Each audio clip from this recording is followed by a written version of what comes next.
Senhor esteja convosco. Proclamação do Evangelho de Jesus Cristo, segundo Lucas. Naquele tempo, Jesus saiu da sinagoga e entrou na casa de Simão. A sogra de Simão estava sofrendo com febre alta e pediram a Jesus em favor dela. Inclinando-se sobre ela, Jesus ameaçou a febre e a febre a deixou. Imediatamente ela se levantou e começou a servi-los.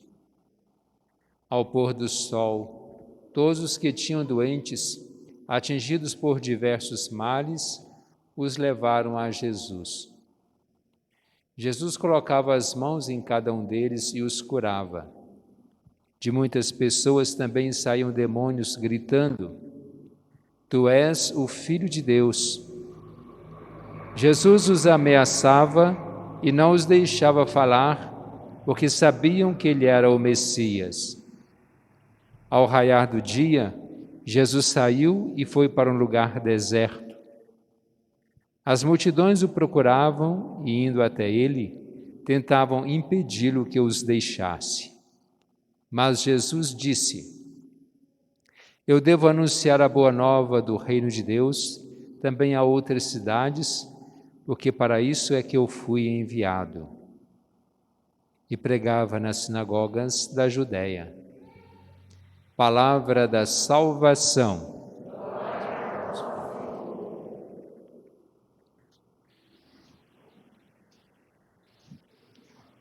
Hoje, 1º de setembro, nós iniciamos o mês da Bíblia no Brasil. Quando começou, foi apenas na Diocese de Belo Horizonte, em 1971, e depois foi se estendendo pelo Brasil inteiro.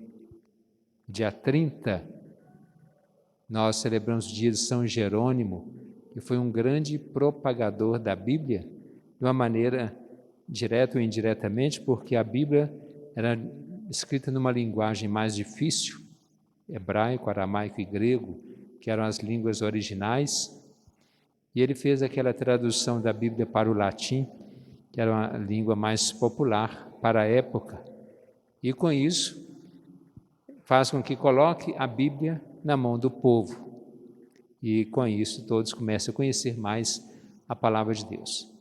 A Bíblia não existia igual nós temos hoje, esse livro bonitinho, encadernado. Ela foi escrita de outras maneiras. E quando foi escrito em rolos, em pergaminhos, e outros a gente nem sabe como os primeiros livros, mas que depois, com o tempo, que foi passando para os papéis, quando aqueles, sobretudo, monges, que nos seus mosteiros ficavam traduzindo, transcrevendo, e hoje é muito fácil, nós temos até uma maneira muito mais fácil na internet, nos nossos celulares, a gente pode ter toda a eletrônica, mas isso tudo passou por um processo. Então hoje, praticamente todos têm a Bíblia em sua casa, ou pelo menos deveria ter, e não apenas como livro de enfeite.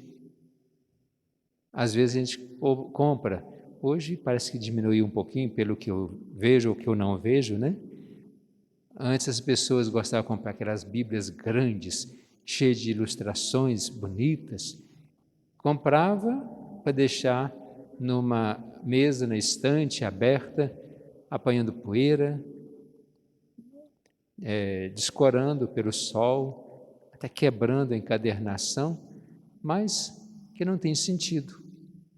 A Bíblia pode até ficar aberta na mesa da gente, mas contanto que a gente vá ali, de tempo em tempo, leia e possa tirar uma mensagem para a vida da gente. Não é aconselhável, como muitos fazem, abrir e fazer, vou ler um versículo, ver o que Deus quer dizer para mim.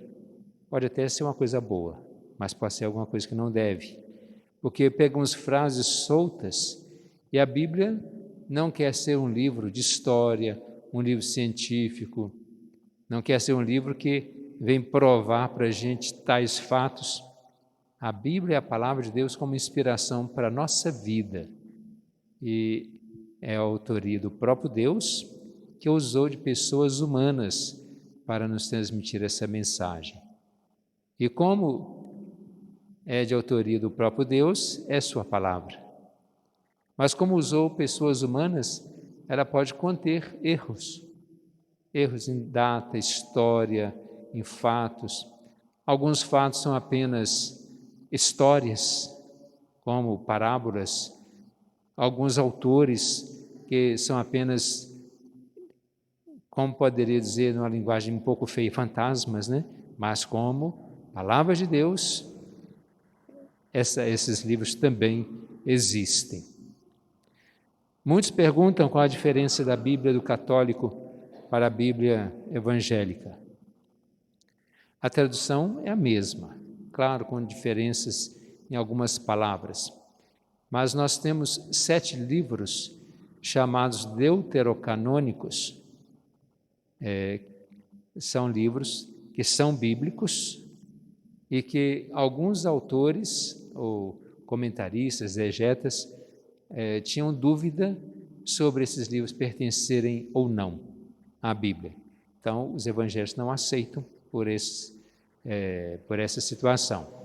Tobias, Judite, Sabedoria, Eclesiástico, Baruque e os 2 livros de Macabeus.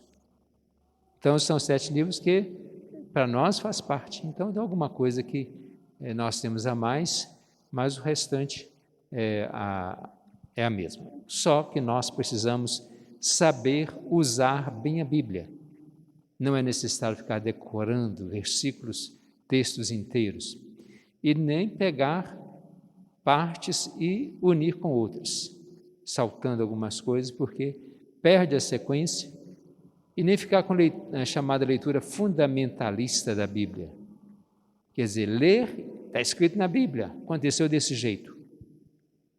Nem tudo que está na Bíblia aconteceu. E tudo que aconteceu, nem tudo está na Bíblia, é claro. Recíproca é verdadeira, né?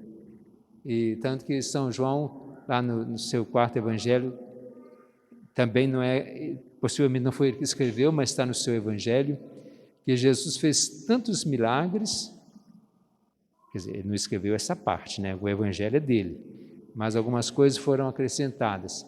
Que ele escreveu, Jesus fez tanta coisa e que se colocasse tudo no livro, no mundo não poderia conter, e tão grande quantidade. É claro, isso é um exagero, que nós chamamos em português uma hipérbole, que também não seria assim.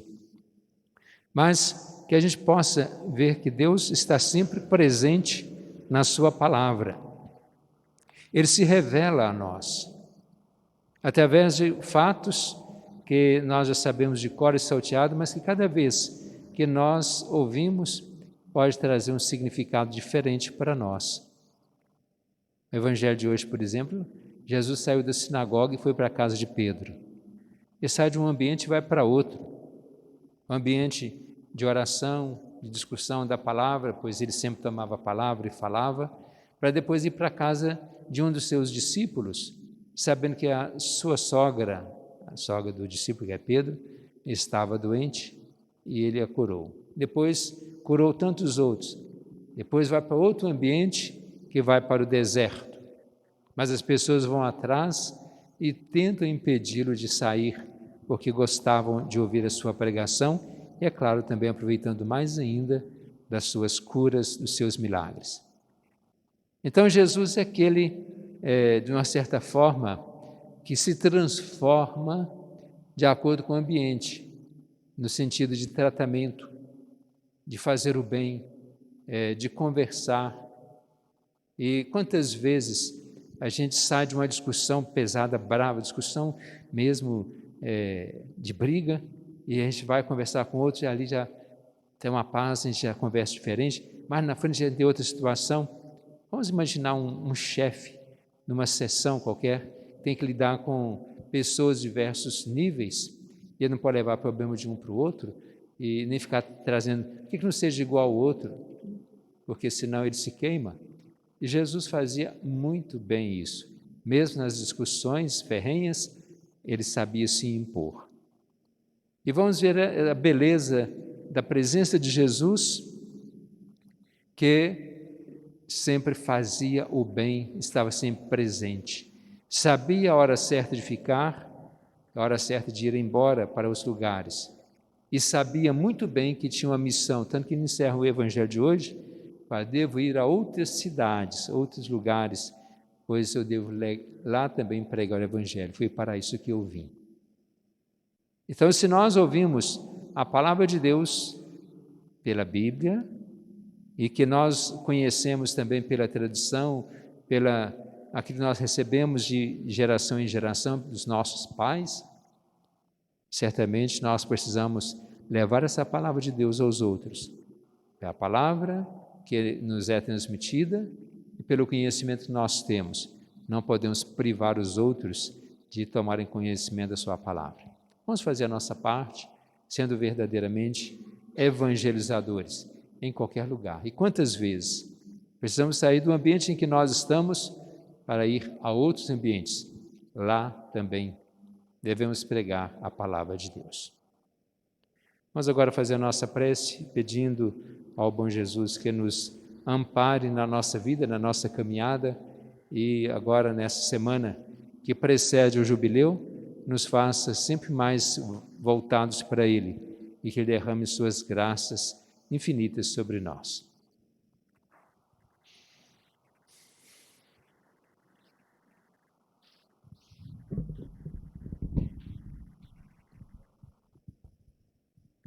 Novena ao Senhor Bom Jesus.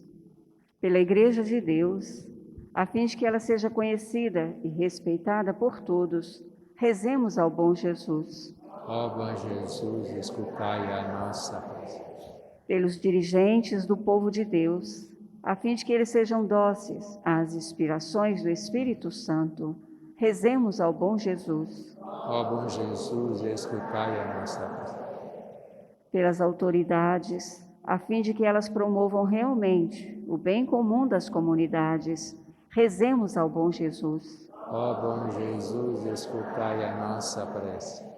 Pelos pais e mães de família, a fim de que eles exerçam cristamente a missão que receberam de Deus, rezemos ao Bom Jesus. Ó bom Jesus, escutai a nossa prece. Pelos rapazes e moças, a fim de que elas, na crise da juventude, não percam de vista os valores cristãos, rezemos ao Bom Jesus. Ó bom Jesus, escutai a nossa prece. Pelas famílias, a fim de que elas, no modo de levar a vida, deem um autêntico testemunho de vida cristã, rezemos ao Bom Jesus. Ó bom Jesus, escutai a nossa prece. Por aqueles que nos pediram para rezarmos por eles, a fim de que tenham paz e tranquilidade na vida e vivam na graça de Deus, rezemos ao Bom Jesus. Ó bom Jesus, escutai a nossa prece. Por aqueles que de alguma maneira estão sofrendo, a fim de que aceitem o sofrimento com resignação cristã e ofereçam o sofrimento pela sua salvação e salvação de outros, em união com o sofrimento de Cristo, rezemos ao Bom Jesus. Ó bom Jesus, escutai a nossa prece.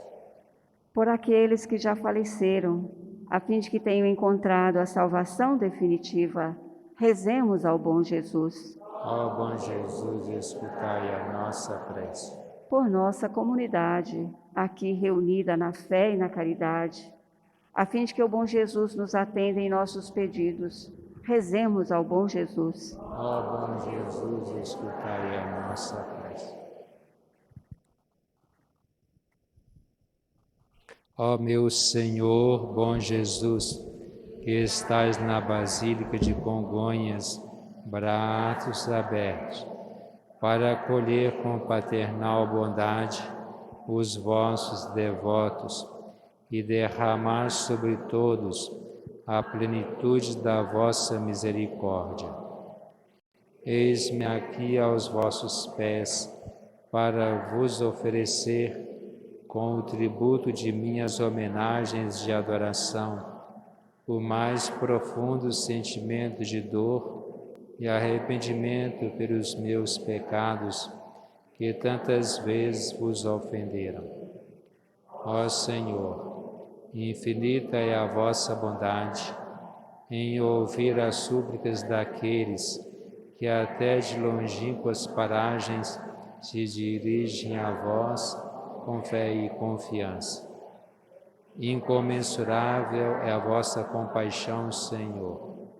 Animado por tantas provas de ternura paternal, lanço-me aos vossos pés, implorando a graça que desejo.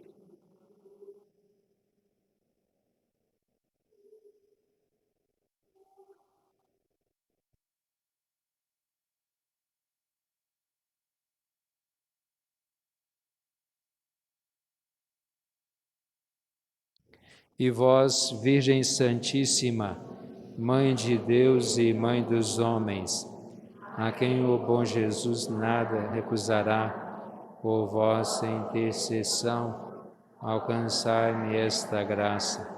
Ardentemente vos peço. Amém.